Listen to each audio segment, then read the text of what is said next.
अस्सलामुअलैकुम दोस्तों, आज मैं आपके लिए लेमन चटखारा कबाब बनाने की बहुत ही उम्दा रेसिपी लाई हूँ।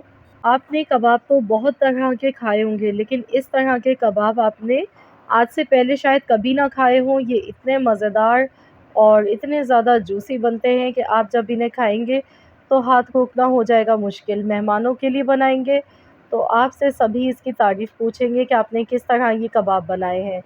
बहुत ही चटपटे, चटखारेदार लेमन कबाब ये बन के तैयार होते हैं।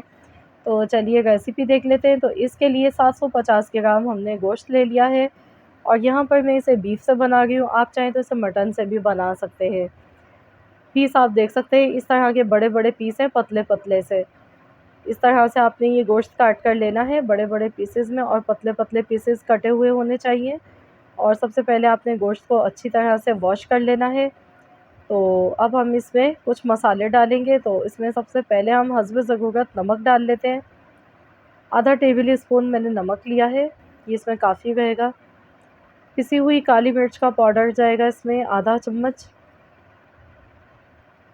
पिसी हुई काली मिर्च का पाउडर का फ्लेवर इसमें बहुत ही ज़बरदस्त लगता है। और अब हम इसमें डाल देंगे लहसुन अदरक का paste 1 table spoon. Lemon juice डालेंगे इसको चटखारेदार बनाने के लिए खूब सारा सा। तो यहाँ पर हमने 5 टेबल स्पून लेमन जूस ले लिया है। लेमन जूस का इस्तेमाल इसमें थोड़ा-सा ज़्यादा किया जाता है क्योंकि इसका फ्लेवर बहुत ही अच्छा लगता है इसमें। तो इसीलिए मैंने यहाँ पर 5 टेबल स्पून लेमन का जूस लिया है और अब हम इसमें मस्टर्ड पेस्ट डालेंगे। तो ये मेरे पास इस तरह का मस्टर्ड पेस्ट है और आप चाहें तो मस्टर्ड पाउडर भी एक आता है। अगर आपके पास मस्टर्ड पेस्ट नहीं है तो आप मस्टर्ड पाउडर डाल लीजिएगा। 1 टेबल स्पून इसमें चला जाएगा।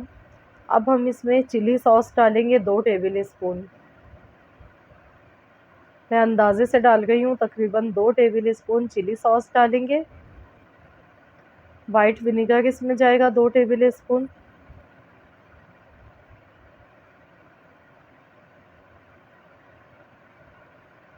दो चम्मच ये चला गया। और अब हम इसमें कच्चा पपीते का पेस्ट डालेंगे 2 टेबल स्पून।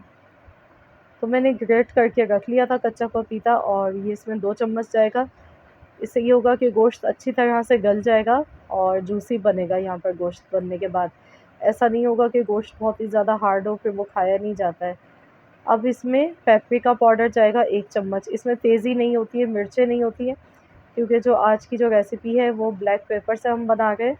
और इसके अंदर ये पेपरिका पाउडर सिर्फ़ कलर के लिए मैंने डाला है ताकि कलर दिखने में खूबसूरत लगे। 2 चम्मच दही के मैंने डाल दिए हैं।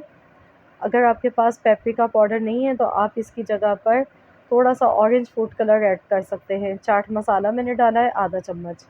तो बस ये मसाले इसके चले गए और आपने देखा बहुत ही कम चीज़ों के साथ इसे बना रहे हैं। बिल्कुल एक अलग-सा, एक मुनफ़रिद सा ज़ायक़ा होगा इसका। तो खूब अच्छी तरह मसालों को रोटियों पर लगाना है इस तरह। अच्छी तरह से इसको मिक्स कर लें और उसके बाद अब हम इसे मैरिनेट होने के लिए रख देते हैं। तो यहाँ पर इसको हमने मैरिनेशन के लिए कम से कम 3 से 4 घंटे लाज़मी रखना है। 3 से 4 घंटे तक आप इसे रखेंगे तो इससे ये होगा कि गोश्त इसमें अच्छी तरह से गल जाएगा और इसको पकाने में कम टाइम लगेगा।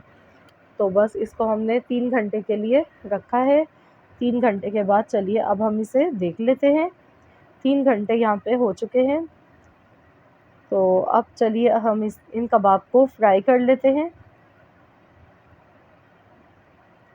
इस तरह से एक पीस उठाएँगे हम और फ्राई पैन में ये देखिए मैंने ऑयल गरम होने के लिए रख दिया था। शैलो फ्राई करेंगे, कम ऑयल में ये फ्राई होंगे। तो इस तरह से हम कबाब एक वक़्त में जितने आएँगे उतने ही डालेंगे। और ये कबाब जैसे ही स्टीम लगती है ना तो फिर ये श्रिंक हो जाते हैं और छोटे हो जाते हैं। तो इस फ्राई पैन में हम देखेंगे उसी हिसाब से जगह बनेगी, हम मज़ीद और कबाब इसमें ऐड कर देंगे। तो यहाँ देखिए 5 मिनट हुए थे और मैं इसमें मज़ीद और बाकी जो बचे हुए कबाब हैं वो भी डाल देती हूँ। बिल्कुल हल्की धीमी आंच पर आपने इनको पकाना है, तेज़ आंच नहीं रखनी है। हल्की आंच पर पकाएंगे ताकि मीट जो है वो अच्छी तरह से यहाँ पर कुक हो जाए। तो यहाँ मैंने सारे कबाब डाल दिए और जो मसाला मैरिनेशन का बचा है ये भी इसमें ऐड कर देते हैं। मसाला इसका ज़ाया नहीं करना है। इसको देखिए मैंने डाल दिया ऊपर से। तो अब हम इसे पका लेते हैं अच्छी तरह से। तो ये देखिए मसालों ने अपना पानी रिलीज़ किया है और इसी में ये अच्छी तरह से गल जाएँगे।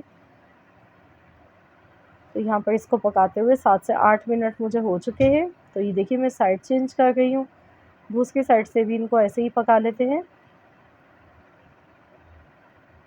अब इतनी देर तक पकाएँगे जब तक इनका पानी ड्राई ना हो जाए। तो मैं इनको बिल्कुल हल्की आंच पर पका रही हूँ। तो टोटल जो मुझे पकाने में टाइम लगा था, वो तकरीबन हमें यहाँ पर इसको पकाने में 20 से 25 मिनट लग गए थे। तो चलिए हम देख लेते हैं। हल्की आंच पर मैंने इसे कवर भी कर दिया था ताकि स्टीम अच्छी तरह बन जाए और ये अच्छी तरह से कुक हो जाए कबाब। तो ये देखिए कितना खूबसूरत सा शानदार सा कलर आ चुका है इनका। ये देखिए, और जो इसका पानी था वो सारा ड्राई हो चुका है और मसाला देखिए कितनी अच्छी तरह कोट हो चुका है इस पर। तो हमने जो इसमें मस्टर्ड पेस्ट डाला था उससे यही होता है कि मसाले जो हैं वो अच्छी तरह से कोट हो जाते हैं बोटी के ऊपर, और ऐसा नहीं होता है कि मसाले अलग हों और बोटी अलग हो, इस तरह नहीं होता। आप देख सकते हैं। तो सारे मसाले देखिए कितनी अच्छी तरह इस पर लग चुके हैं और कलर आप देखें कितना खूबसूरत शानदार कलर आया है।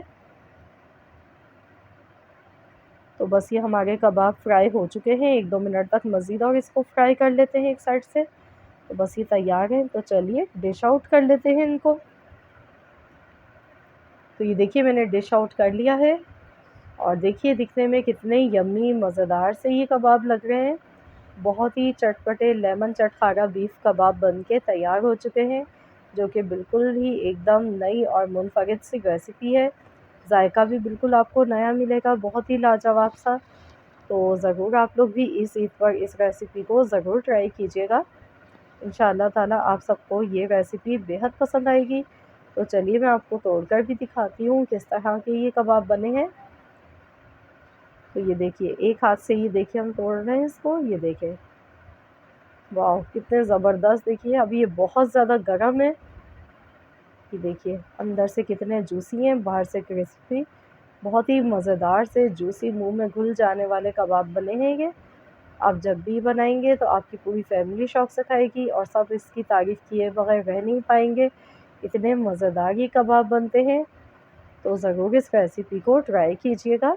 तो फ्रेंड्स, आई होप कि आप सबको आज की ये रेसिपी ज़रूर पसंद आई होगी। रेसिपी अच्छी लगी है तो वीडियो को लाइक कीजिएगा और अपने दोस्तों के साथ, फ्रेंड्स एंड फैमिली मेम्बर्स के साथ ज़रूर इस रेसिपी को शेयर कीजिएगा। चैनल पर नए हैं तो चैनल को भी सब्सक्राइब कर लीजिए। साथ ही में दिए गए बेल आइकॉन को भी प्रेस कीजिए ताकि आपको मेरी हर नई आने वाली वीडियो की अपडेट सबसे पहले फ्री में देखने को मिल सके। मिलते हैं इंशाअल्लाह ताला नेक्स्ट वीडियो के साथ। तो जब तक के लिए अल्लाह हाफ़िज़।